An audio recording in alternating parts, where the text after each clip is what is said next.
Olá, aluno, tudo bem? Seja bem-vindo, então, à nossa segunda aula da disciplina de métodos quantitativos. Eu sou o professor Marcelo Silva de Jesus, sou licenciado em matemática, especialista em educação matemática, mestre e doutorando em ensino de ciências e educação matemática. Nesta aula, nós vamos tratar da estatística descritiva. E para aqueles que estiverem acompanhando essa aula via Skype, acompanhem no quadro o e-mail para que vocês façam acesso.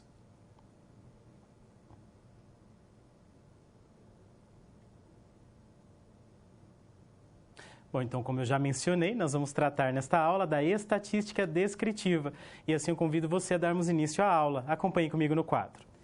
A estatística moderna é uma tecnologia quantitativa para a ciência experimental e observacional, que permite avaliar e estudar as incertezas e os seus efeitos no planejamento e interpretação de experiências de observações de fenômenos da natureza e da sociedade.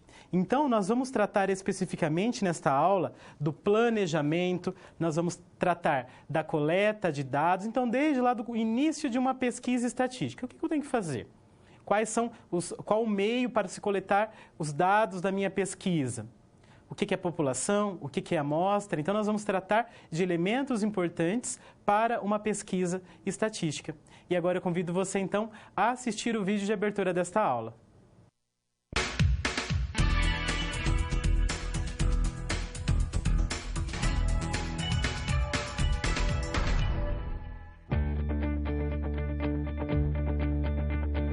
Olá! Estamos começando a segunda unidade de métodos quantitativos. No mundo da gestão de negócios, na gestão pública ou mesmo no nosso dia a dia, existem muitas informações ocultas que podem ser reveladas por meio da coleta e interpretação de dados. Este é o propósito da estatística descritiva. E como fazemos para revelar o oculto? Essa é a parte mais interessante.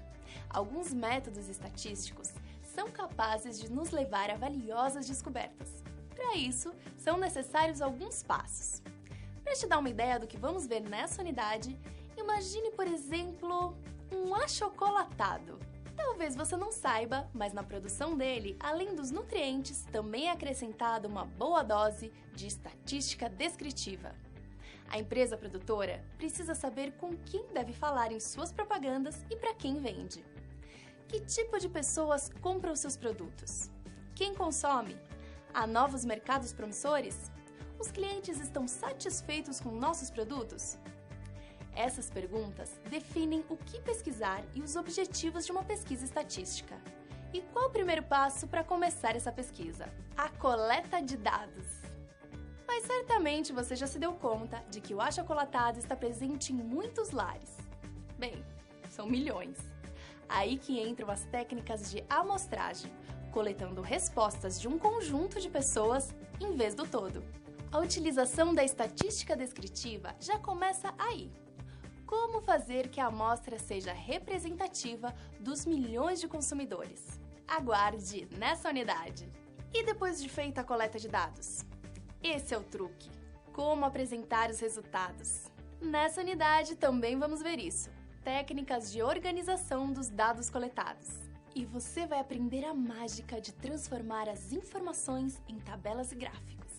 Uma das formas de fazer o emaranhado de dados ganhar forma e significado é sintetizar o conjunto com as medidas resumo, também chamadas medidas de posição. Estamos falando da média, da mediana e da moda. Elas dizem muita coisa sobre os dados e de forma sintética. Mas cuidado para não cair no conto do vigário. Veja esse cartoon. Na média, esse sujeito está bem. Na média. Pois é, antes de interpretar essas e outras medidas, precisamos ver se elas realmente dão uma boa interpretação da situação. Por isso que você deve aprender também técnicas de mensuração da variabilidade de um conjunto. Vai ser a hora de calcular o desvio padrão, a variância e o coeficiente de variação. Essas são algumas medidas de dispersão. Muito bem! Com esse conhecimento em mãos, podemos resolver inúmeros problemas ou fornecer caminhos para soluções. Essa área da estatística, a descritiva, é a que vemos no dia a dia, nos jornais, revistas, em forma de gráficos e tabelas. Essas ferramentas são utilizadas para estudar preços e pacotes de operadoras de celular, pesquisas de voto em eleições, medições da saúde pública, previdência, o censo do IBGE e até o desenvolvimento de viagens espaciais e a embalagem do achocolatado que você ou seu vizinho toma. Dê uma pesquisada na internet e veja, por exemplo, como a análise estatística pode prever surtos epidêmicos, como é usada no aprimoramento de produtos agrícolas ou como ajuda a elucidar a confusão atual sobre o clima com dados e previsões. Como relatórios de gerenciamento são elaborados tanto no governo quanto na iniciativa privada. Conheça um pouco mais se informando e aí, pratique com a SGA Testa Unidade. Nela, você deve assumir a posição de um funcionário de uma grande empresa que vamos chamar de M. E você é incumbido de fazer uma pesquisa para determinar o perfil dos 30 mil funcionários dessa empresa. O prazo para a pesquisa é de 1 semana. O que fazer? Esse é um trabalho para você nas SPs dessa unidade. Você vai ser desafiado a fazer um roteiro para coleta de dados, a escolher a melhor forma de apresentar as respostas, como sintetizar os dados com as medidas de posição e vai poder calcular a variabilidade dos dados com as medidas de dispersão. Faça a mágica acontecer! Eu fico por aqui, agora é com você! Acesse o livro didático, as videoaulas e também o material complementar que você encontra no seu ambiente virtual. E as pré-aulas e pós-aulas de cada sessão. É um excelente material para você se tornar um excelente profissional. Não tenha dúvida! Até mais!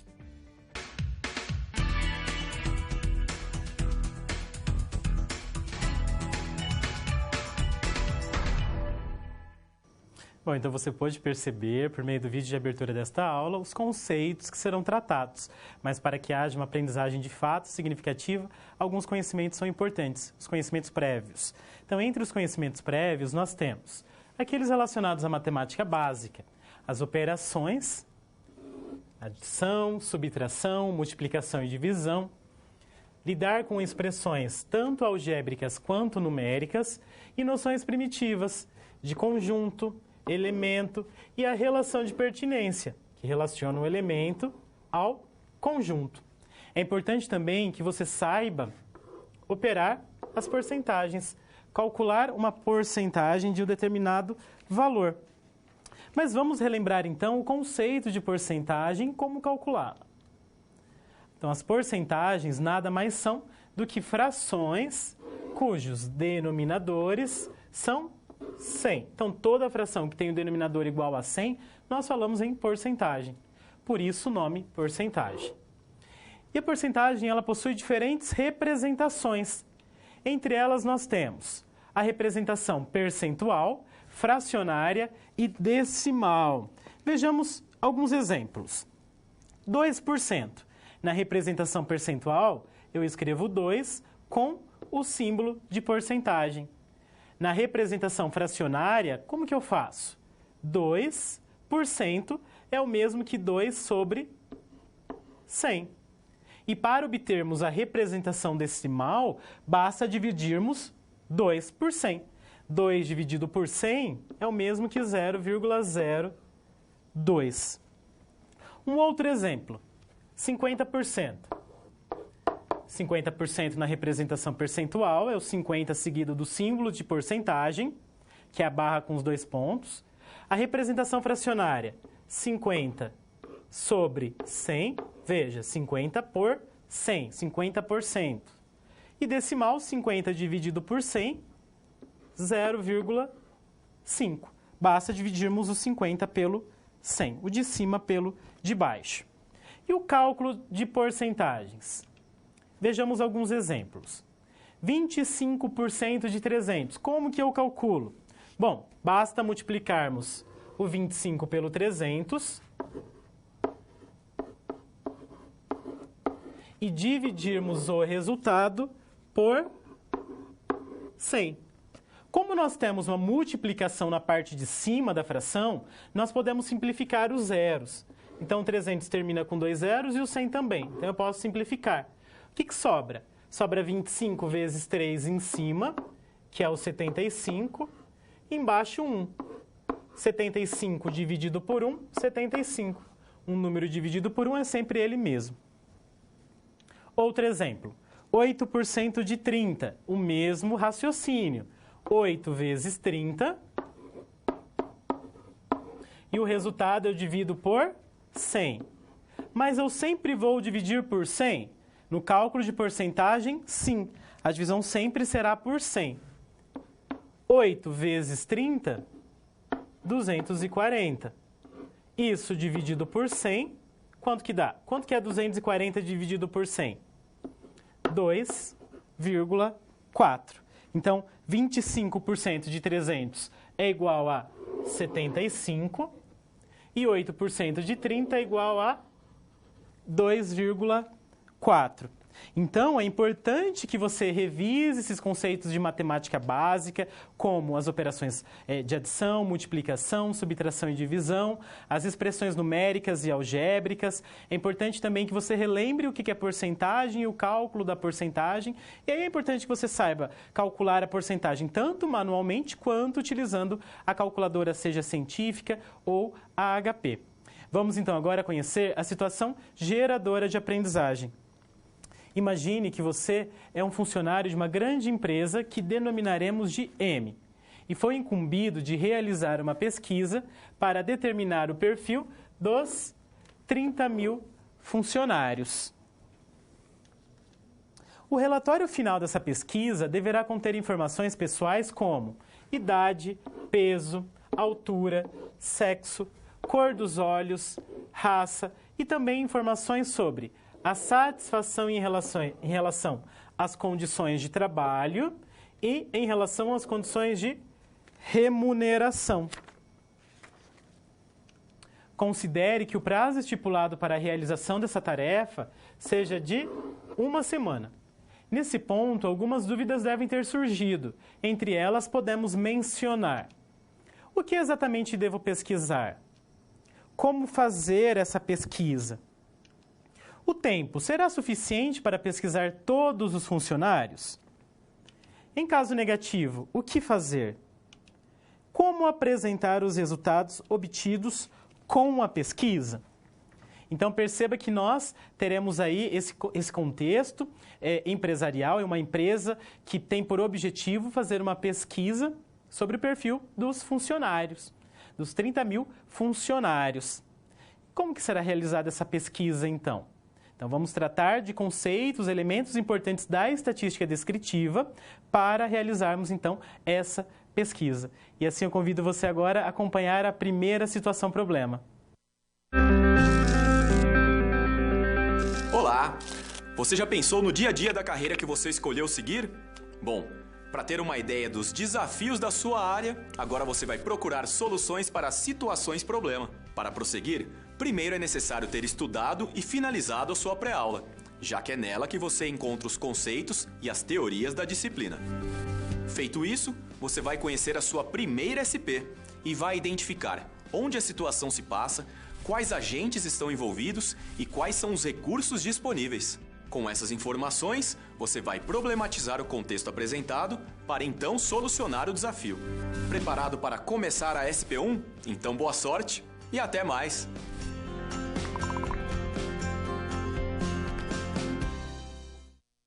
Acompanhe comigo no quadro a primeira situação-problema. Como planejar a coleta de dados? Então, nessa primeira situação-problema, nós vamos tratar da coleta de dados. E, para tanto, vamos falar de dois conceitos importantes, o conceito de população e o conceito de amostra em uma pesquisa. Acompanhe comigo no quadro a definição de cada um desses termos.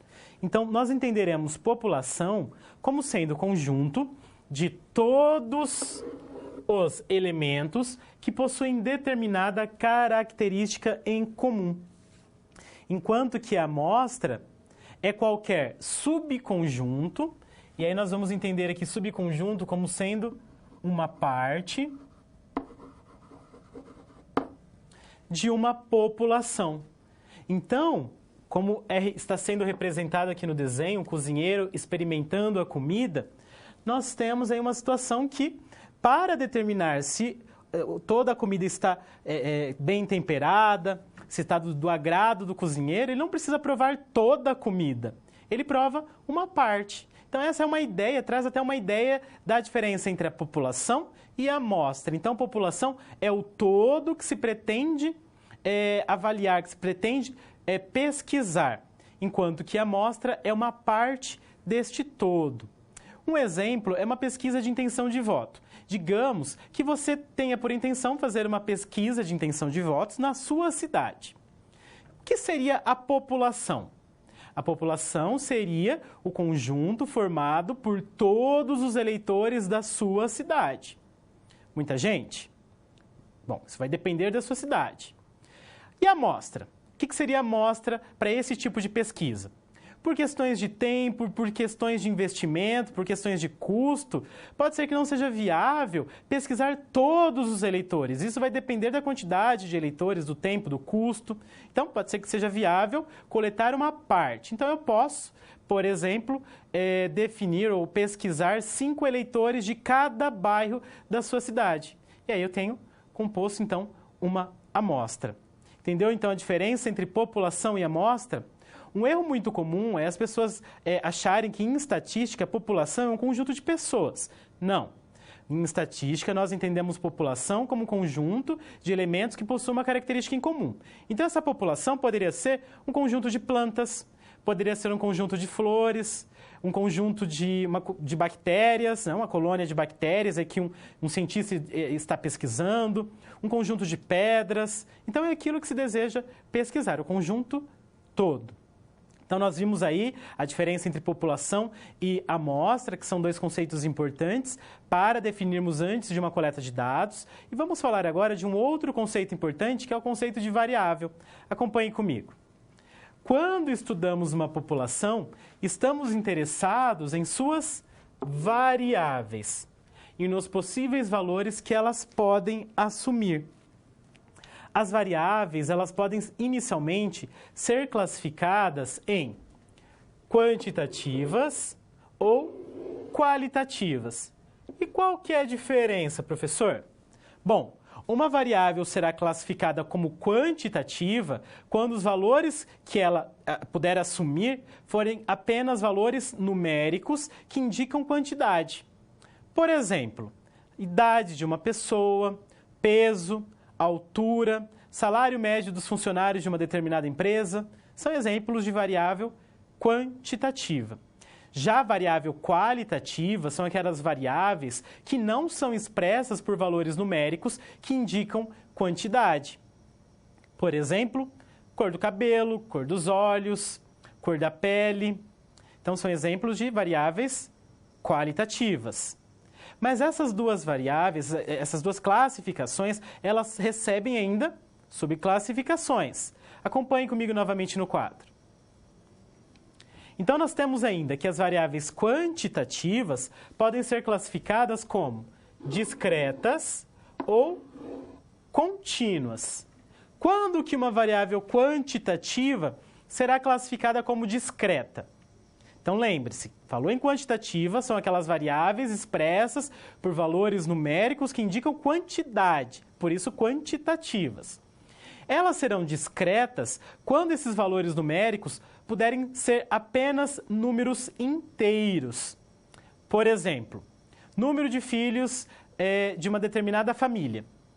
Bom, uma família, em uma pesquisa, só pode assumir números inteiros. Uma família pode ter 0 filhos, 1 filho, 2 filhos, 3 filhos. Uma família não pode ter 2,5 filhos ou 3,75 filhos. Por isso, então, que é uma variável quantitativa discreta. E a variável quantitativa contínua? A contínua, ela pode assumir números inteiros como números não inteiros. Por exemplo, peso de uma pessoa pode pesar 60 quilos, que é um número inteiro, mas ela também pode pesar 60,5 quilos. A estatura de uma pessoa também é uma variável quantitativa contínua. Uma pessoa pode ter como estatura 1 metro, mas também pode ter 1,80 m. Veja, números não inteiros, números decimais. Vejamos agora as classificações para a variável qualitativa. Então, uma variável qualitativa, ela pode ser classificada como ordinal ou nominal. Quando que uma variável qualitativa será classificada como ordinal? Então, primeiro lembre-se que a qualitativa é aquela não expressa por valores numéricos que indicam quantidade. Então, qualitativa, ordinal, serão aquelas em que, naturalmente, os valores da variável possuírem uma ordenação. Como assim? Veja um exemplo. Formação acadêmica de uma pessoa. Eu vou pesquisar a formação acadêmica das pessoas de uma determinada cidade, da cidade de São Paulo. Formação acadêmica, como nós sabemos, ela pode assumir os seguintes valores: ensino fundamental, ensino médio e ensino superior. E perceba que, naturalmente, esses valores, essas respostas, assumem uma ordem. Eu sei que primeiro vem o ensino fundamental, eu sei que depois vem o ensino médio e depois vem o ensino superior. Então, sempre quando você conseguir estabelecer uma ordem natural das respostas à variável qualitativa, então a classificação será ordinal. Quando isso não for possível, então a variável será nominal. Por exemplo, cor dos olhos. Uma pessoa pode ter os olhos verdes, azuis, pretos, castanhos. E perceba, eu consigo estabelecer uma ordem nesses valores? Não, eu não tenho como dizer se o azul vem antes do verde, que vem depois do preto. Não é possível. Por isso, é uma variável qualitativa nominal. Então, é importante que você se atente para as classificações que as variáveis podem assumir. Então, inicialmente, uma variável pode ser classificada como quantitativa ou qualitativa. As quantitativas podem ser discretas, números inteiros, ou quantitativas, números inteiros ou não inteiros. As qualitativas podem ser classificadas como ordinais, quando você consegue naturalmente estabelecer uma ordem nos valores, ou nominal, quando você não consegue estabelecer uma ordem. Bom, então falamos até aqui do conceito de população, do conceito de amostra, falamos das variáveis. Vamos então à coleta de dados. Mas, quando você se propõe a coletar dados para uma pesquisa, é importante que você siga algumas regras, siga algumas técnicas. Você não pode sair coletando os dados do jeito que você bem entenda. Por quê? Porque, desse modo, a sua pesquisa pode não ser confiável. Então, para que ela seja confiável, claro, cientificamente falando, é importante que você siga algumas técnicas. Vamos conhecer, então, algumas técnicas de amostragem. Então, dentre os diversos métodos de amostragem, ou seja, métodos para então, definirmos a nossa amostra, parte da pesquisa que será pesquisada, então, dentre os diversos métodos, os mais conhecidos são a amostragem de conveniência. A amostragem de conveniência ela ocorre quando o pesquisador decide escolher quem será entrevistado, quem será pesquisado, quem fará parte da sua amostra. Então, digamos que você queira pesquisar a intenção de votos dos eleitores da sua cidade. Como que seria uma amostragem por conveniência? Seria você decidir quem fará parte. Esse tipo de técnica não é muito confiável. Por quê? Porque acaba sendo tendenciosa. Então, acaba partindo da própria ideia, da própria intencionalidade do pesquisador. Continua acompanhando comigo no quadro. Outra técnica, então, outro método de amostragem é a amostragem voluntária. A amostragem voluntária, como o próprio nome já diz, é a amostragem em que os pesquisados, eles acabam participando da pesquisa voluntariamente. Então, eles decidem participar da sua pesquisa. Um exemplo seria a pesquisa com uma determinada doença. Então, os próprios pacientes, aqueles que possuem determinada doença, eles, de algum modo, decidem participar da pesquisa. Acompanhe novamente comigo no quadro. Amostragem aleatória simples. A amostragem aleatória simples, ela exige para sua realização, um sorteio. Então, os elementos que irão compor a sua amostra, esses elementos são determinados, são definidos por meio de sorteios. Então, digamos que, pensando aí na pesquisa de intenção de voto ainda, as pessoas os eleitores, então, que poderão fazer parte da sua amostra, eles poderão ser escolhidos por meio dessa técnica. Como? Você pode numerar todos os eleitores da cidade, pode ser até por ordem alfabética, e aí você faz um sorteio com esses números e decide aqueles que farão parte. E aí, se você deseja, por exemplo, 100 eleitores, então você seleciona, sorteia lá 100 números e, respectivamente, consequentemente, obtém os 100 eleitores que farão parte da sua amostra. Continue acompanhando comigo no quadro. Outra técnica é a amostragem sistemática. A amostragem sistemática requer que já exista naturalmente ou previamente uma ordenação dos possíveis participantes da sua amostra. Então, a população já está de algum modo ordenada. E aí, um exemplo é a ordem alfabética e uma lista telefônica. Digamos que uma empresa deseja avaliar a satisfação dos clientes com relação à linha telefônica, com relação à internet. Então, essa empresa ela pode, por meio da lista telefônica, e uma lista que já está ordenada por meio da ordem alfabética, selecionar a cada 100 pessoas, uma para fazer parte da amostra. Então, a cada 100, seleciono uma. A cada 100, seleciono outra. E assim, até se esgotar, né, o conjunto da sua população. Continue acompanhando comigo outra técnica. Outra técnica, então, de amostragem é a amostragem aleatória estratificada.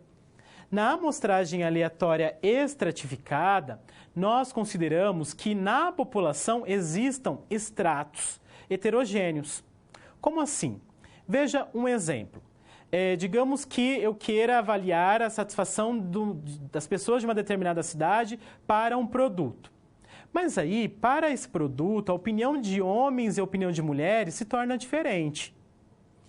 Bom, então eu tenho que levar em consideração isso para a formação da minha amostra. Eu não posso só selecionar homens para a minha pesquisa, ou eu não posso selecionar apenas mulheres para a minha pesquisa. Eu, de algum modo, tenho que formar a minha amostra de modo que seja proporcional à quantidade de homens e proporcional à quantidade de mulheres.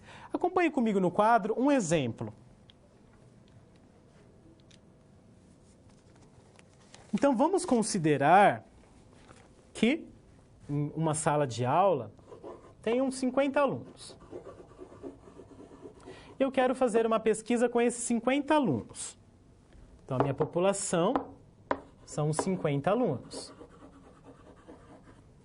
Desses 50 alunos, eu quero pesquisar uma amostra de 20 alunos. Não tenho tempo ou investimento para pesquisar todos. Então, eu quero pesquisar apenas 20 alunos.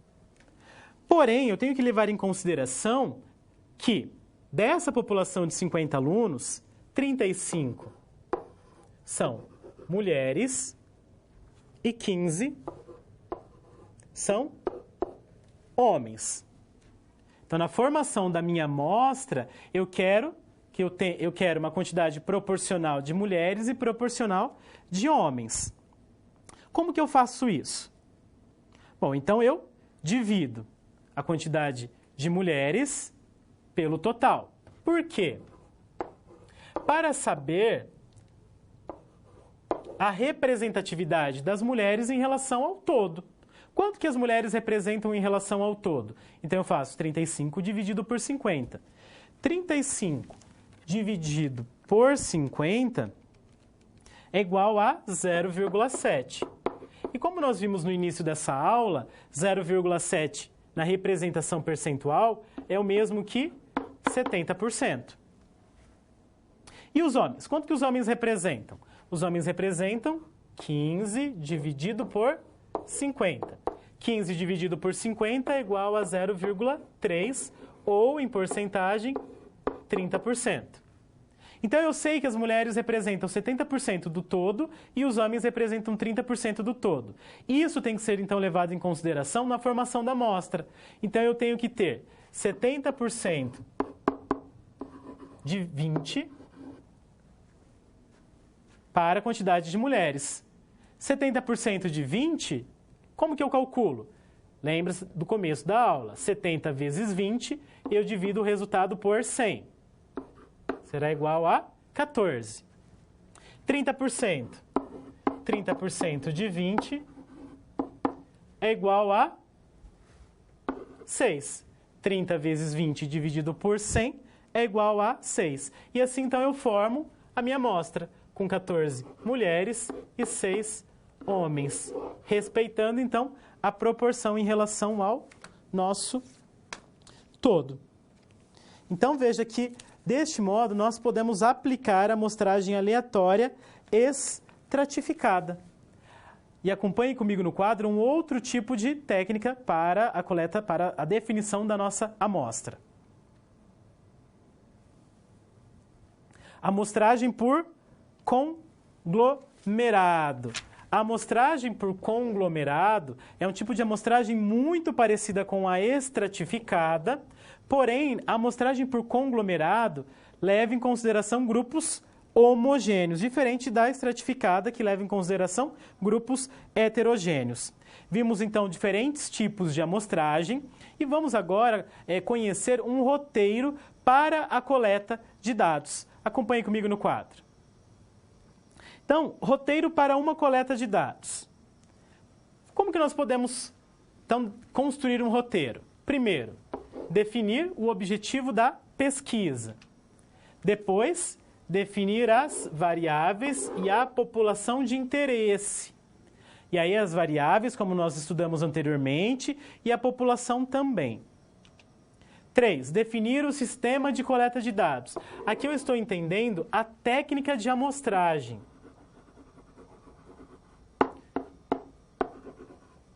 Qual a técnica de amostragem a ser utilizada na pesquisa?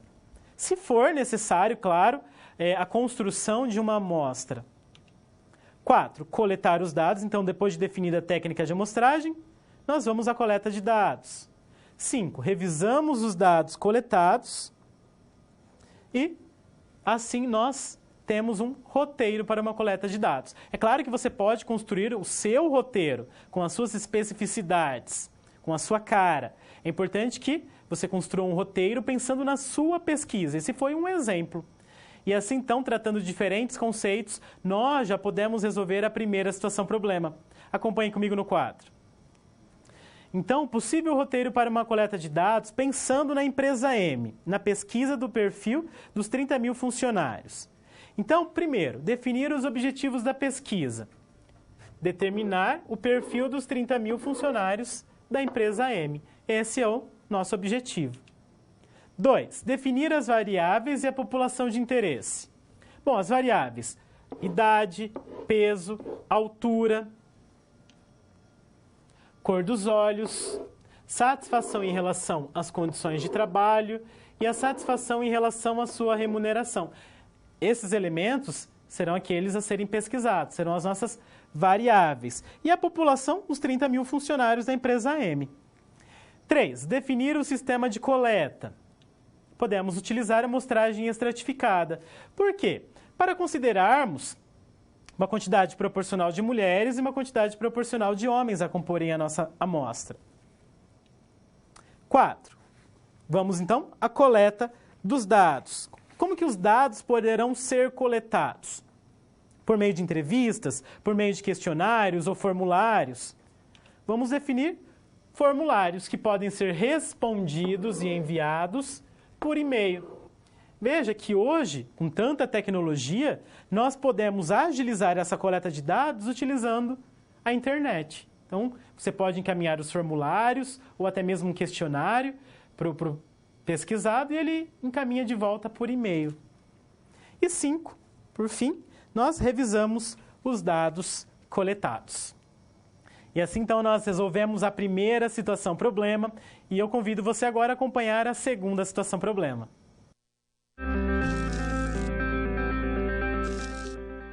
E aí, conseguiu encontrar uma solução satisfatória para a SP1? Como você pôde notar, o desafio apresentado tem como base situações comuns da realidade de mercado. Eles são elaborados a partir de informações de empresas, experiência dos professores e acontecimentos do cotidiano. Isso significa que antes mesmo de você se formar, além de todo o conhecimento teórico, você já está em contato com a realidade do seu futuro profissional. Ah, e caso surja alguma dúvida, acesse o fórum e envie a sua pergunta, ok? Confere agora a SP2.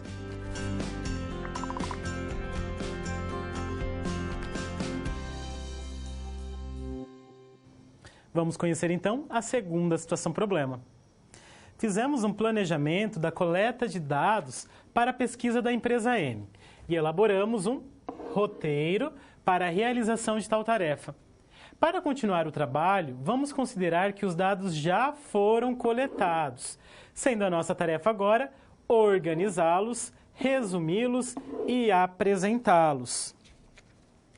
Então, vamos começar organizando os dados. Então, pense nos dados já tendo sido coletados, de que modo que eu posso organizá-los, resumi-los para depois apresentá-los. Acompanhe comigo no quadro uma primeira organização. Então, quando você faz uma coleta de dados, os dados do jeito que foram coletados são chamados de dados brutos. Então, são aqueles que se apresentam da maneira como foram coletados. O rol são os dados em ordem crescente ou em ordem decrescente. Então, após a coleta dos dados, se você organizar de modo crescente ou de modo decrescente, esse tipo de organização será chamada de rol. E essa organização ela é importante até para o cálculo de uma medida de tendência central, a mediana. Então, não se esqueça que quando eu falar em rol é a organização de modo crescente ou de modo decrescente. Acompanhe comigo no quadro um exemplo. Temos, então, os dados brutos.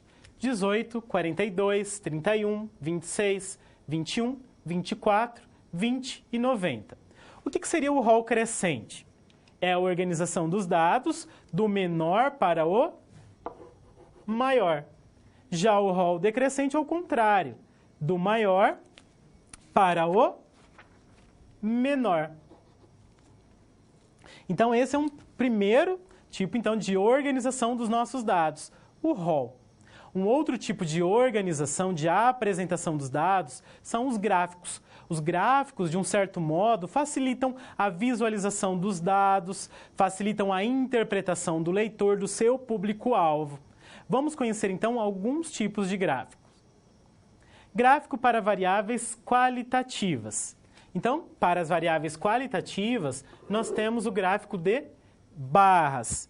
No gráfico de barras, o eixo horizontal é o eixo denominado eixo das categorias. No exemplo que nós estamos vendo, nós temos aqui no eixo horizontal a variável cor dos olhos e as possíveis respostas, castanhos, azuis e verdes. São as respostas já apresentadas.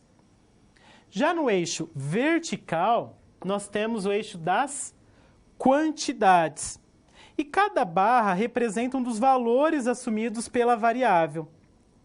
E a altura da barra é proporcional à frequência com que determinada resposta aparece na amostra. E a largura é constante. Então, a largura dessas barras não muda, tem que ser constante. Já a altura varia de acordo com a quantidade. Então, como que eu interpreto esse gráfico, por exemplo? Se eu quero saber a quantidade de pessoas com olhos castanhos na pesquisa, então, olho para a barra referente a olhos castanhos. Vai até o número 15. Então, essa barra tem altura 15. Então, 15 pessoas da pesquisa possuem os olhos castanhos. Gráfico para variáveis qualitativas ainda. Temos o gráfico de setores, também conhecido como gráfico de pizza. Esse tipo de gráfico é muito útil para a visualização da participação ou a frequência de determinada categoria em relação ao todo. Então, como que eu interpreto esse tipo de gráfico? Bom, aqui nós temos um gráfico que representa a cor da pele dos funcionários da empresa M. Então, eu percebo que 30% da amostra possui a pele de cor branca. Então, 30% do todo, pensando na amostra, possui a pele branca. 35% possui a cor da pele parda. E eu consigo também, por meio do gráfico de setores, fazer comparações. Então, eu percebo facilmente, apenas pela visualização, que pessoas de pele parda está em maior número que as pessoas de pele amarela. Então, eu consigo fazer essa comparação. Agora, para as variáveis quantitativas, eu trago novamente o gráfico de barras. E aqui o gráfico representa o número de títulos em mundiais de futebol. Então, tenho o número de títulos como sendo a categoria e eu tenho no eixo vertical as quantidades. Alguns autores consideram o gráfico de barras e o gráfico de colunas como sendo a mesma coisa. Porém, o gráfico de barras muitas vezes é assumido como sendo na horizontal, essas barras na horizontal, e quando as barras estiverem na vertical, muitos autores assumem como gráfico de colunas. Então, vimos nesse segundo momento diferentes modos de organização dos dados. Vimos o rol, os dados brutos como os dados são coletados, não há tratamento algum. Quando você organiza de modo crescente ou decrescente, temos o rol. E vimos alguns tipos de gráficos, tanto para variáveis qualitativas como para as variáveis quantitativas. Vamos então agora à resolução da segunda situação problema. Então, nós podemos representar a distribuição dos funcionários da empresa M por sexo, então pensando na variável sexo, que é uma variável qualitativa, utilizando dois tipos de gráfico. O gráfico de colunas ou o gráfico de setores. Então, os dois modos são possíveis. Perceba que no gráfico de barras eu consigo comparar e definir que existem mais homens na amostra do que mulheres. 55% da amostra é composta por homens e 45% por mulheres. Consigo perceber essa diferença também no gráfico de setores. Agora, com relação ao peso dos funcionários da empresa M, nós podemos representar utilizando um histograma. Veja que nesse histograma, que parece com um gráfico de colunas, eu levo em consideração as colunas, eu consigo, então, interpretar do seguinte modo, que 10% dos funcionários tem peso entre 50 e 60 quilos. Eu consigo também determinar que a maior parte da nossa amostra, 50%, é composta por pessoas que pesam entre 80 e 90 quilos. E a minoria, 5%, pesa entre 90 e 100 quilos. Então, é importante pensar a respeito do gráfico que você vai utilizar para representar, para apresentar os seus dados. Se é uma variável qualitativa, se é uma variável quantitativa, pensando sempre na interpretação do leitor, do seu público-alvo. A ideia é facilitar essa leitura, é passar a informação, transmitir a informação que você de fato deseja, sem interferência, sendo condizente com o que você pretende. E assim, então, nós resolvemos a segunda situação problema e eu convido você agora a acompanhar a terceira situação problema. Bom, 2 SPs já foram finalizadas. Como você acha que está se saindo? Lembre-se de que para se dar bem é importante seguir as etapas, já que elas facilitam os seus estudos. Vamos revê-las? Primeiro é necessário estudar a pré-aula para conhecer a teoria e os conceitos da disciplina. Em seguida, leia a SP com atenção para conhecer e interpretar a situação exposta. Feito isso, você deve levantar hipóteses sobre a situação-problema, considerando os recursos disponíveis. E por fim, você deve aplicar os conceitos estudados com foco em resolver a problematização. Combinado? Então fique agora com a SP3. Até mais!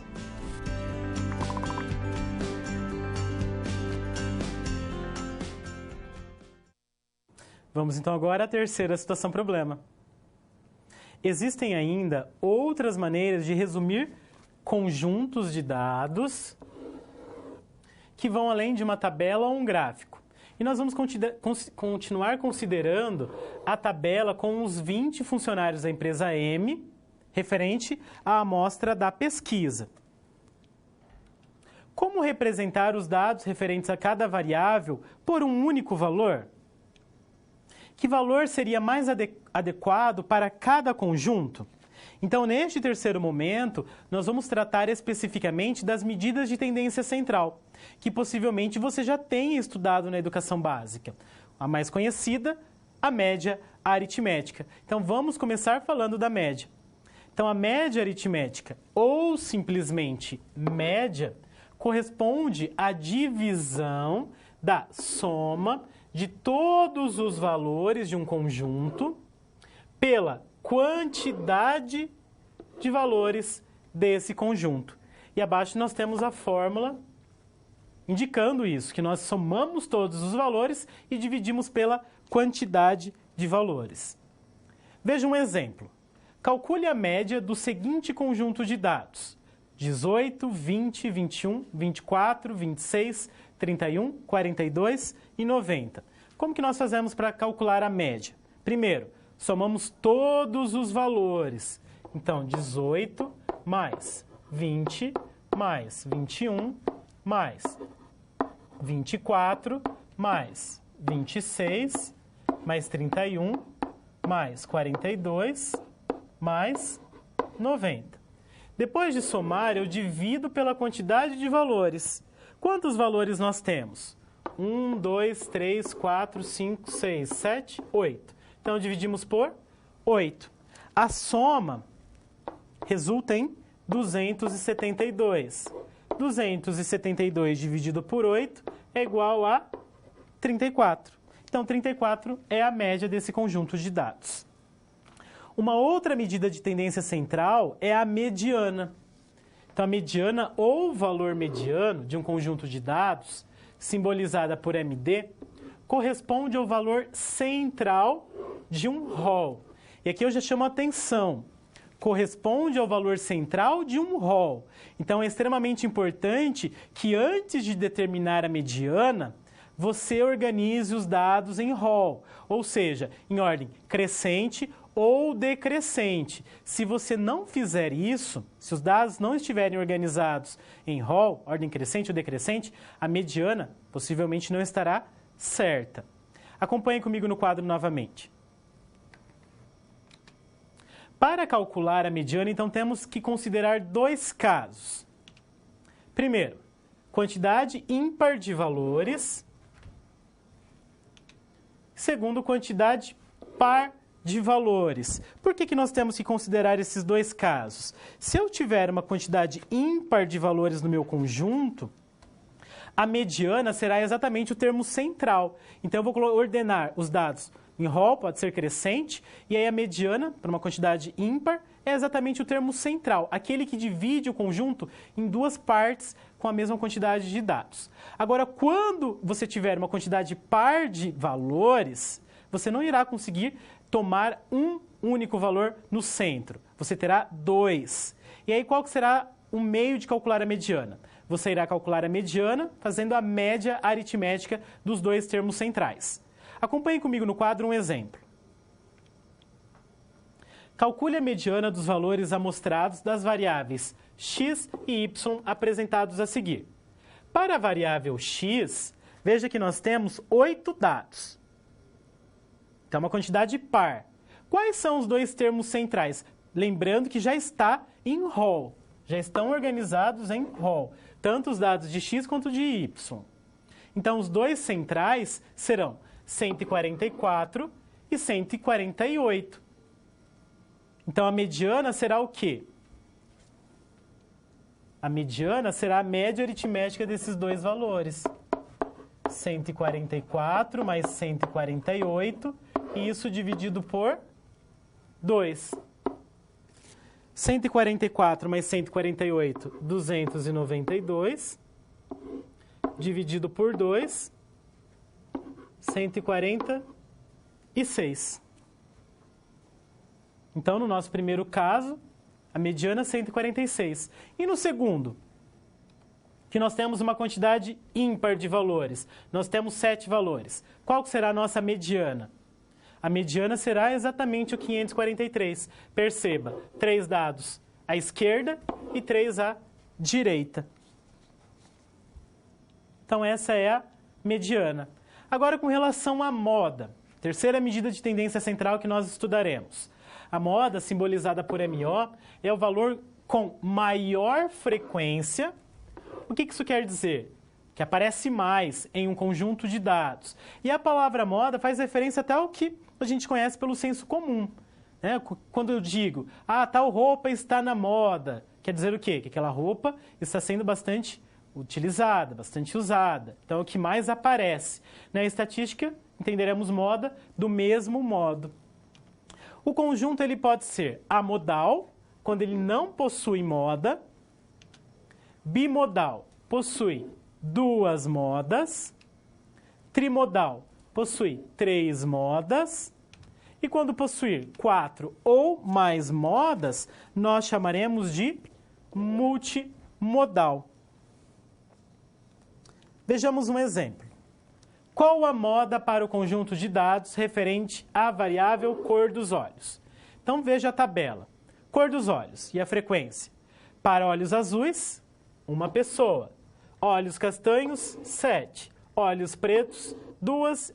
Olhos verdes, 4 pessoas. O que apareceu mais nessa pesquisa? Pessoas com olhos castanhos. Por isso, a nossa moda é igual a castanhos.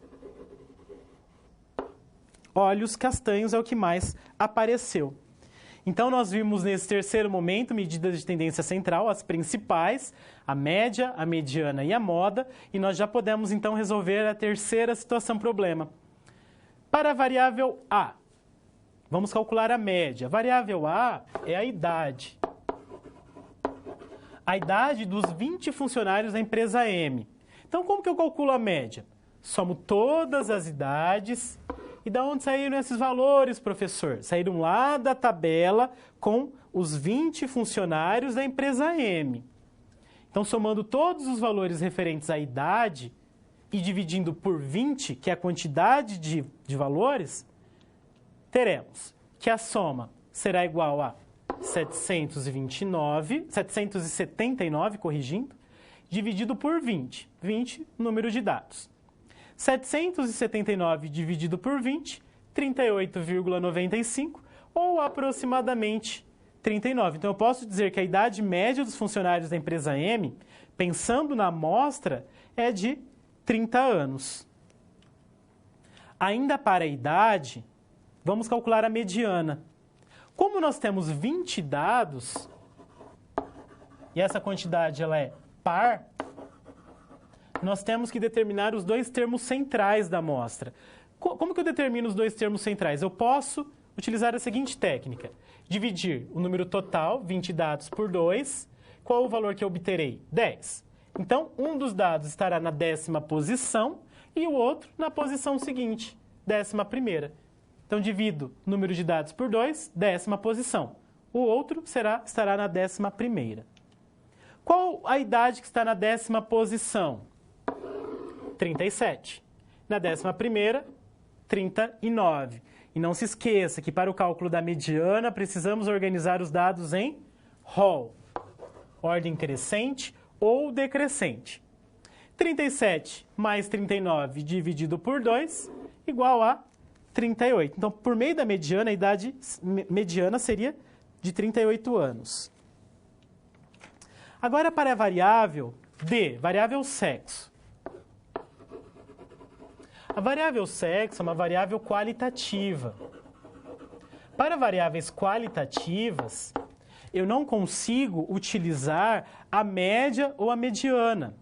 Então, para variáveis qualitativas, eu vou usar apenas a moda. Para variáveis quantitativas, tanto faz. Você pode usar a média, a moda ou a mediana. Agora, para qualitativas, apenas a moda. Acompanhe novamente comigo no quadro.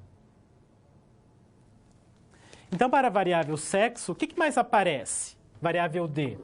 homens ou mulheres na pesquisa? Então, basta contarmos. Nós temos mais homens do que mulheres nessa amostra de 20 funcionários. Por isso, a moda é M, fazendo referência à palavra masculino. E assim, então, nós resolvemos a terceira situação problema e eu convido você agora a acompanhar a quarta situação problema. Quando você faz uso de todo o material didático, você passa a conhecer as teorias e os conceitos da disciplina de forma mais completa. Só assim as SPs, que servem de exercícios práticos que te preparam para o mercado de trabalho, terão efeito na sua carreira. Ou seja, seguindo as etapas, você está adquirindo experiência profissional antes mesmo de terminar o seu curso. E se durante a sua leitura algum ponto de interrogação surgir, não se preocupe. Envie sua dúvida no fórum, ok? Fique agora com a SP4. Boa sorte! Vamos conhecer a quarta situação problema. Precisamos decidir se a média ela é adequada para resumir os dados referentes aos funcionários da empresa M e quantificar a variabilidade de cada conjunto de dados. Então, nós já sabemos calcular a média e entendemos que a média ela é uma medida de tendência central. O que isso significa? Significa que você tem um conjunto com vários dados e aí você resume todos esses dados em um único valor. Essa é a função da média, resumir o seu conjunto de dados em um único valor. Mas será que essa medida de tendência central, será que essa média é de fato representativa? Será que representa bem o conjunto de dados? Por isso que nós vamos tratar agora de medidas de dispersão, como o desvio padrão e a variância. Por quê? Porque, de algum modo, essas medidas de dispersão permitem mensurar a variabilidade de um conjunto de dados e dizer o quão distante os dados estão dessa média, ou quão próximos estão da média. Por quê? O ideal é que estejam próximos da média. Se estiverem muito distantes, a média não é representativa. Então, vamos ao estudo das medidas de dispersão. Dispersão ou variabilidade de um conjunto refere-se a maior ou menor diversificação dos valores de uma variável em torno de um valor de tendência central, tomado como ponto de comparação. Então, nós usaremos nesta aula este ponto de comparação como sendo a média aritmética. Então, vamos definir variância e desvio padrão. Entenderemos a variância, simbolizada por VAR, como sendo uma medida de dispersão calculada por meio da média aritmética dos quadrados dos desvios. E aí, para a variável x, nós temos a fórmula. E o desvio padrão? O que é o desvio padrão? Desvio padrão, simbolizado por dp, é uma medida de dispersão também, definida como a raiz quadrada da variância. E aí nós temos a representação matemática. Não entendi essa definição. Vamos aplicar esses conceitos a um exemplo para que você consiga entender como calculamos a variância e como calculamos o desvio padrão. Então, temos aqui um conjunto de dados. 86, 88, 90, 92 e 94. E é pedido que você calcule o desvio padrão. O desvio padrão é o quê? É a raiz quadrada da variância. Então, vamos começar calculando a variância. Como que eu calculo a variância? Primeira coisa que você precisa fazer é calcular a média do seu conjunto de dados. Então, vamos ao cálculo da média. Como que eu calculo a média mesmo? Somo todos os valores, 86 mais 88, mais 90, mais 92, mais 94. E divido tudo pela quantidade de dados. Qual a quantidade de dados? 5. Nós temos 5 valores. Somando todos os valores, obtemos 450. Nossa.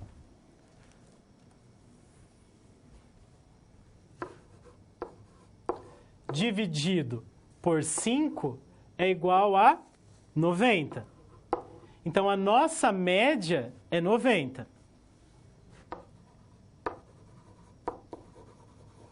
Essa é a média.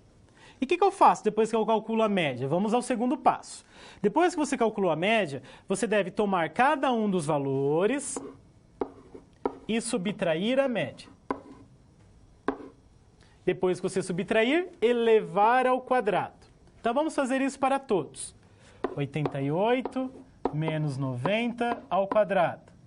90 menos 90 ao quadrado. 92 menos 90 ao quadrado. 94 menos 90 ao quadrado. Vamos fazer isso. Agora vamos calcular, então, as diferenças ao quadrado. Quanto que é 86 menos 90? Tenho 86, devo 90, então fico devendo 4. Então dá menos 4. Menos 4 ao quadrado. Quanto que é menos 4 ao quadrado? Menos 4 ao quadrado é o mesmo que menos 4 vezes menos 4. E aí, como é multiplicação, eu tenho que fazer jogo de sinal. Menos com menos mais, 4 vezes 4, 16. Vamos relembrar o jogo de sinal. Sinais iguais, o resultado é positivo. Sinais diferentes, o resultado é negativo. Isso para multiplicação ou divisão. Então, 16. Segunda linha, 88 menos 90 menos 2, menos 2 ao quadrado, 4. 90 menos 90, 0. 0 ao quadrado, 0 vezes 0, 0. 92 menos 90, 2 ao quadrado, 4. 94 menos 90, 4 ao quadrado, 16. Lembre-se, primeiro que está dentro do parênteses. Então, primeiro subtraia e aí depois o resultado você eleva ao quadrado. Feito isso, qual o próximo passo? O próximo passo consiste em somar todos os valores obtidos. 16 mais 4 mais 0 mais 4 mais 16. Somar todos esses valores e dividir pelo número de valores. Isso será a nossa variância. Então, a variância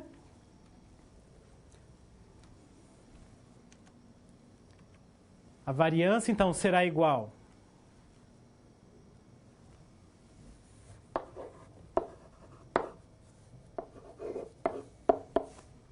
a 16 mais 4 mais 0 mais 4 mais 16, tudo isso dividido por 5. A soma resulta em 40. 40 dividido por 5 é igual a 8. Pronto, esse é o valor da variância. E agora eu quero o desvio. Desvio padrão é igual ao quê? A raiz quadrada da variância. Então, a raiz quadrada de 8 é aproximadamente 2,828. Então, assim nós calculamos a variância e o desvio padrão. Uma outra medida de dispersão é o coeficiente de variação.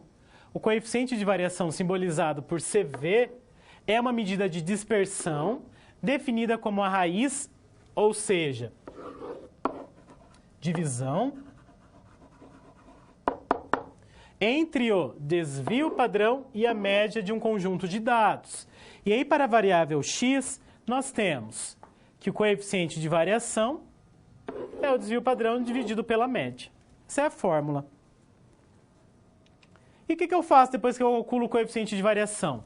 Eu preciso classificar o meu conjunto de dados com base nessa tabela. Existem outras, mas nós vamos utilizar essa tabela na nossa aula, nessa disciplina. Se o coeficiente de variação der um número menor ou igual que 15%, eu digo que o conjunto tem baixa dispersão. Isso é bom? Ou seja, os dados estão próximos da média. Se o coeficiente de variação for um número entre 15% e 30%, eu classifico o meu conjunto em média dispersão. Razoável, os dados estão mais ou menos próximos da média. E se der um número maior ou igual a 30%, alta dispersão. Isso não é bom. Os dados estão muito dispersos da média. Vamos aplicar, então, esse conceito agora de coeficiente de variação, ao nosso caso. Qual foi o desvio padrão obtido no nosso exemplo? 2,83 aproximadamente. Tinha dado lá 2,828, vamos arredondar para 2,83. A média aritmética tinha sido 90. Então, eu só divido. 2,83 dividido por 90 é aproximadamente 0,031. Ah, mas isso não é porcentagem, professor. Bom, está na representação decimal. Para transformarmos na percentual, multiplicamos por 100%. Vezes 100% será igual a 3,1%. Esse número é menor que 15%. Se é menor que 15%, nós concluímos que o nosso conjunto possui baixa dispersão. Ou seja, os dados estão próximos da média. E a média, por consequência, ela é representativa. Nesse quarto momento, então, falamos das medidas de dispersão, especificamente do desvio padrão, da variância e do coeficiente de variação. Vamos, então, resolver a quarta situação problema. Consideraremos a média representativa de um conjunto de dados quando tiver baixa dispersão. As medidas de posição são ferramentas que devem ser utilizadas em conjunto com as medidas de dispersão, pois se um conjunto possui alta variabilidade, pouca informação será fornecida por uma medida pontual. Então, vejamos as nossas variáveis. Variável idade. Tínhamos lá a média 38,95. Para a variável peso, se nós somarmos todos os valores e dividirmos por 20, teremos 76,05. E a variável C, se somarmos todos os valores e dividirmos por 20, teremos 172,85. Aqui está sendo dado em centímetros. Calculando o desvio padrão para a idade, teremos 11,7. Então, no cálculo do coeficiente de variação, eu preciso do desvio padrão, 11,7, dividido por 38,95, 30%. 30% é alta dispersão. Para a variável peso, desvio padrão 11,7 e a média 76,05. Dividindo um pelo outro, 15,4% o coeficiente de variação. Média dispersão. E para a variável altura, desvio padrão 7,8. Ah, como que eu cheguei nesse 7,8? É importante que você considere a explicação do como se calcular o desvio padrão e aplicar lá para a tabela com os dados dos 20 funcionários da empresa M. E considerar, claro, a variável altura. Então, o desvio será 7,8. Dividido pela média 172,85, teremos coeficiente de variação 4,5%. Baixa dispersão. E o ideal, o que é? É que o conjunto tenha baixa dispersão. Nesse caso, a média será representativa apenas para a variável altura.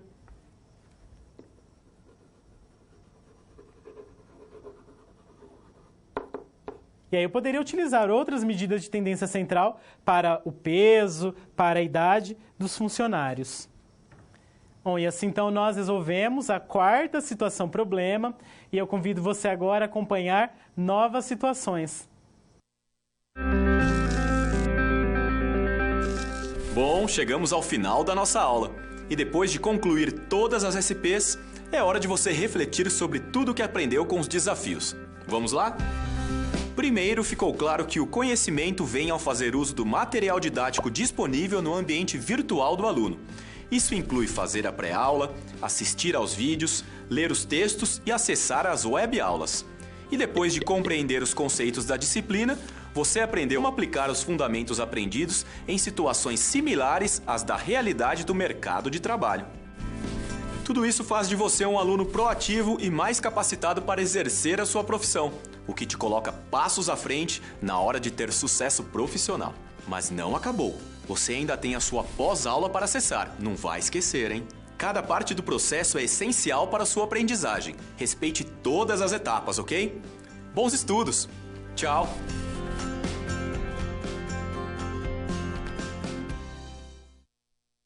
Vamos então agora a novas situações.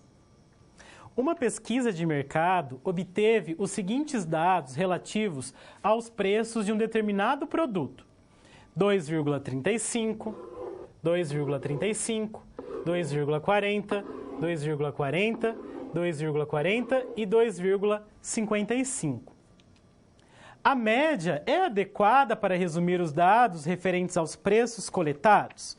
Bom, para determinarmos se a média ela é representativa, se ela é adequada para resumir esse conjunto de dados, nós precisamos de qual informação? Nós precisamos do coeficiente de variação. Então é importante calcularmos o coeficiente de variação e para isso precisaremos do desvio padrão e da média. E precisaremos também da tabela da classificação. Quando um conjunto ele é classificado com baixa dispersão, média dispersão e alta dispersão. Então lembre-se, se o coeficiente de variação, na sua representação percentual, for um número menor ou igual a 15%, o conjunto será classificado em baixa dispersão. Mas se esse coeficiente de variação for um número que estiver entre 15% e 30%, média dispersão.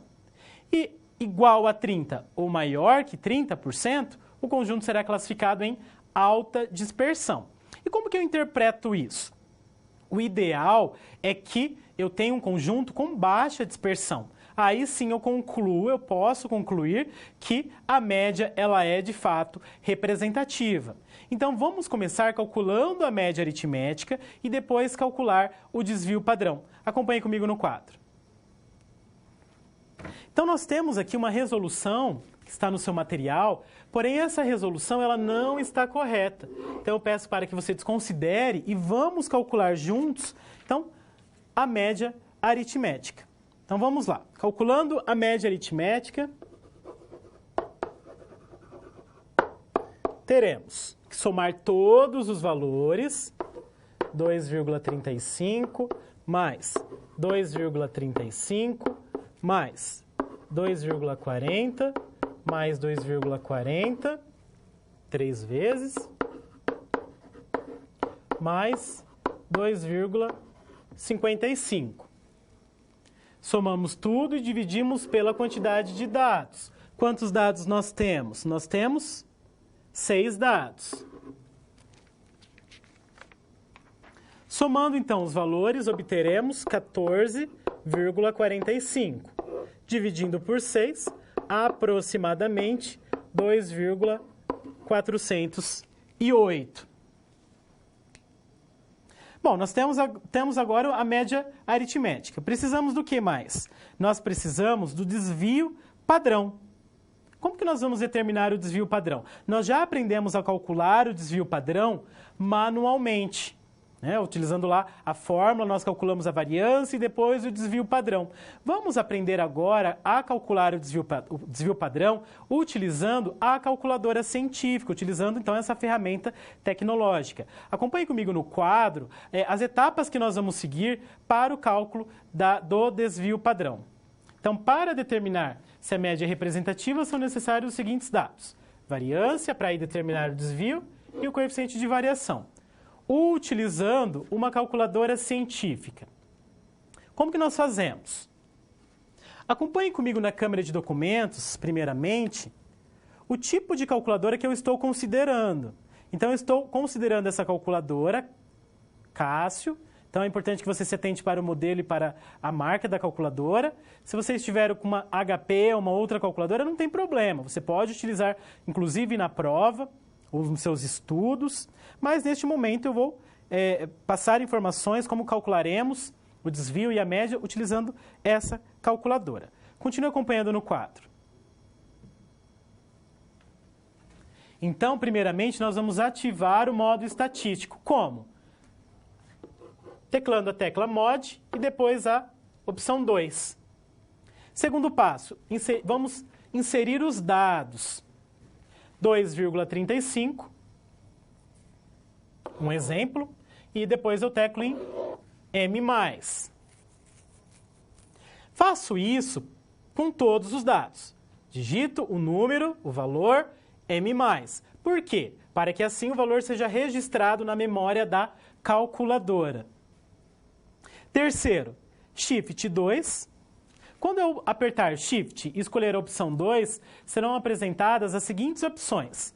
1 para média aritmética, 2 para desvio padrão populacional, quando você calcula o desvio para os dados de toda a população, e 3, corrigindo ali 3, desvio padrão amostral, quando você quer o desvio padrão para uma amostra. Bom, eu tenho o desvio padrão. Como que eu acho a variância? Não tem uma opção para variância na calculadora. Mas aí é só elevar ao quadrado o desvio padrão que você obtém a variância. Então, vamos aplicar esses conhecimentos agora na calculadora científica para determinarmos o desvio padrão. Então, eu começo sempre limpando a memória da calculadora. Como que eu faço isso? Shift, Mod, escolho a opção 3. Veja que eu faço um reset na calculadora. Limpo os dados da memória da calculadora. Depois eu ativo, então, o modo estatístico. Mod, escolho a opção 2, referente à estatística. Então, 2 já está ativo. Agora vamos inserir os dados. Quais são os dados, então, a serem inseridos no nosso conjunto? 2,35, M+, primeira informação registrada na memória. 2,35 M+, segundo dado registrado. 2,40 M+, 2,40 M+, 2,40 M+, 2,55 M+. 6 dados registrados na memória da calculadora. Se eu quero a média, o desvio padrão, o que eu faço? Shift 2, aperto o número 2. Serão apresentadas essas 3 opções. A primeira é média aritmética. Vamos selecionar ela apenas para confirmarmos o valor encontrado por meio dos cálculos. Então, 1 igual, veja, 2,408 aproximadamente, assim como nós encontramos por meio do cálculo manual. Vamos agora ao desvio padrão. Shift 2. Vamos escolher a segunda opção. Igual. Então, tenho que o desvio padrão é aproximadamente 0,067. Então, vamos utilizar esse valor. Se eu quisesse a variância, era só elevar ao quadrado. Tem uma tecla específica nessa calculadora para elevar ao quadrado, esse x ao quadrado aqui. Se eu teclar essa tecla, ele já eleva, e apertar igual, ele já vai elevar e me determinar a variância. Bom, mas nós precisamos apenas do desvio e da média. Acompanhe comigo no quadro novamente.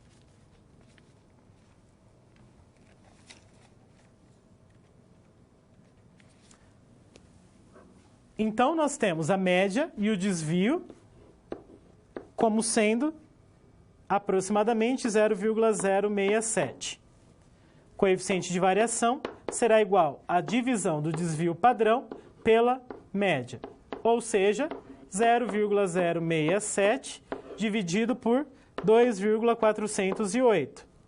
Quanto que dá essa divisão? Aproximadamente 0,028. Quero isso na representação percentual. Só multiplicar por 100%. Vezes 100%, 2,8%.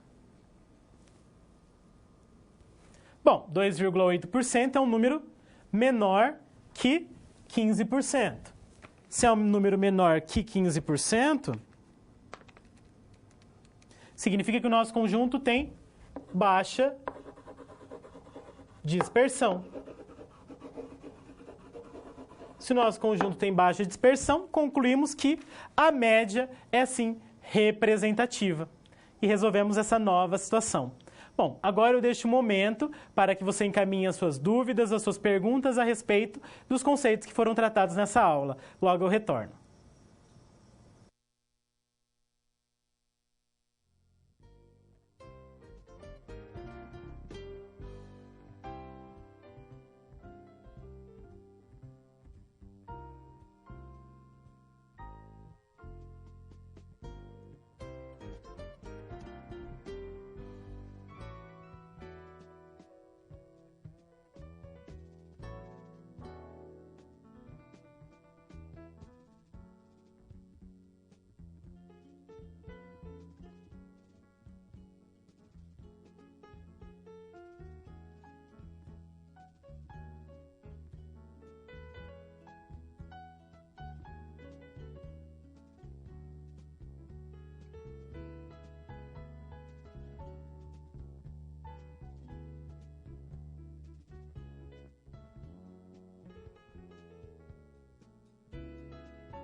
Bom, uma das questões propostas é referente à classificação de um conjunto de dados quanto ao coeficiente de variação. Acompanhe comigo no quadro. Bom, o coeficiente de variação para a variável peso foi média, dispersão. Por quê? Porque é maior que 15% e menor que 30%. Média, dispersão. Uma outra questão levantada é a diferença entre gráfico quantitativo e qualitativo. Não existe gráfico qualitativo e gráfico quantitativo, mas gráficos adequados a variáveis qualitativas e gráficos adequados para variáveis quantitativas. Para variáveis qualitativas, por exemplo, nós vimos o gráfico de setores, vimos o gráfico de barras, gráfico de colunas, porque é possível fazermos comparações. Agora, para o gráfico quantitativo, é até mais adequado utilizarmos o gráfico de colunas, aquele com as barras na vertical, ou poderia ser também as barras na horizontal. Com relação às fórmulas estarão na prova, sim, aquelas que vocês precisarem. Você não precisa decorar, não é essa a nossa intenção. E com relação à última situação, a nova situação proposta, com cálculo da média, realmente no material estava errado, por isso eu fiz o cálculo novamente no quadro, ok? Tanto no quadro quanto na calculadora científica. Eu agradeço a sua participação ao longo desta aula e eu convido você agora a acompanhar o vídeo de encerramento.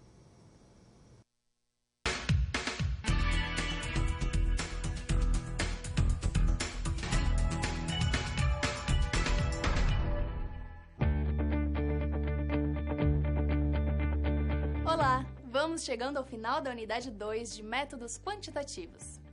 Agora você já conhece as medidas de dispersão, já é capaz de fazer cálculos para mensurar a variabilidade de um conjunto de dados. E sabe que as medidas de dispersão são fundamentais para determinar se uma medida de posição representa bem um conjunto ou não. Aprendeu que a média, a mediana e a moda são medidas resumo que podem ser eficazes para sintetizar informações, assim como gráficos e tabelas são ferramentas importantes para análise de informações. Antes disso tudo, é claro, foi preciso descobrir como fazer uma coleta de dados relevante. Viu o tanto que você está sabendo? Agora você pode tirar o coelho da cartola quantas vezes quiser. Essa é a mágica de aprender. E memorizar também é um truque importante para aprender. Você se lembra dos desafios das situações problema? Vamos relembrar. Na SP1, você aprendeu a fazer um roteiro para coleta de dados sobre os funcionários da empresa M. Primeiro vieram os objetivos para guiar a pesquisa. Depois, foi preciso adaptar perguntas genéricas para que as respostas fossem objetivas. Depois, foi definido o sistema de coleta. Você viu que a amostragem devia envolver todos os cargos e que é necessário planejar a maneira de coletar os dados. Já na SP2, a tarefa foi organizar os dados coletados, resumir e apresentar. Foi necessário decidir qual a melhor forma gráfica de representar as respostas. Foram trabalhadas duas variáveis, sexo e peso, e foram feitos gráficos com base nas características intrínsecas a essas variáveis. O gráfico de setor foi escolhido para a variável sexo, e um histograma foi o mais adequado para o peso. Na SP3, o desafio foi resumir os conjuntos de dados utilizando as medidas de posição. Foram calculadas a média, a mediana e a moda para as variáveis idade e sexo. Vimos que a média e a mediana não representaram muito bem o conjunto de idades. E a moda foi a única medida de posição que pôde ser utilizada para a variável sexo. Na SP4 ficou claro por que a média calculada não era representativa, por não dimensionar o quanto as idades variavam. Isso ficou evidente com o cálculo das medidas de dispersão, resultando em porcentagens de variação elevados para idade e peso. A conclusão foi que o uso de um gráfico ou tabela seria melhor para representar esses dados. Agora é a sua chance de aplicar o que aprendeu em novos contextos. Veja esse gráfico do Censo Escolar de 2014, disponível no site G1.